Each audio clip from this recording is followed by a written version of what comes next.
Au revoir. Il la regarda, qui forçait plus encore dans son cœur la douleur de n'être entendu de lui, et l'aima, quand elle s'effrayait qu'on l'adorât pour le seul amour d'elle.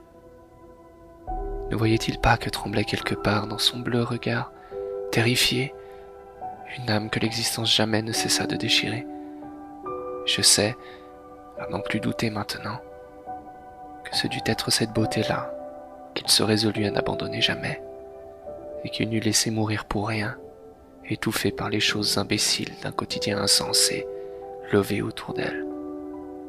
La vie, c'est vrai, ouvre des blessures, sur lesquelles nous asseyons la peur, l'indécision, la méchanceté, la lâcheté, les préjudices, et nous nous trouvons jamais aussi cruels et faibles que lorsque nous sentons inconsolable ce besoin pourrissant dans notre poitrine de nous savoir aimer. Et nous appelons l'amour, comme Dieu peut-être, d'un cœur pauvre et esseulé, que nous pleurons de n'entendre plus. Il pleura, lui, vous savez, de ne s'être pas sauvé, quand elle espérait elle-même qu'il donnât quelque chaleur nouvelle à son sang arrêté. La vie, c'est vrai, débilite les cœurs que l'inanité atrophie, et quand nous adorons le jour, nous craignons qu'il ne se ferme sur la nuit, qui toujours délivre la noire viduité dans nos poitrines oppressées par le silence.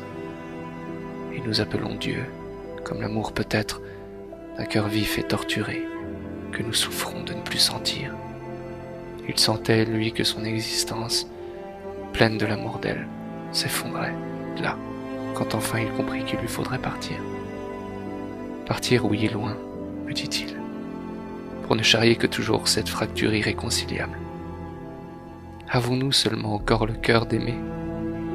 Je ne sais pas, ni lui non plus, comme il descendait les escaliers, ne menant plus nulle part que partout à la fois, laissant derrière lui tomber la porte qu'il n'avait jamais pénétrée. La vie, c'est vrai, conduit les hommes nus, des somnambules poursuivis de leur ombre, à mi-chemin de la station de l'insomnie, entre rêve et réalité, parcouru d'un frisson universel dans l'universel abandon. Il est une ombre, lui, maintenant, un reflet, complet dans la nuit, sous des étoiles aveugles. Et il l'aime,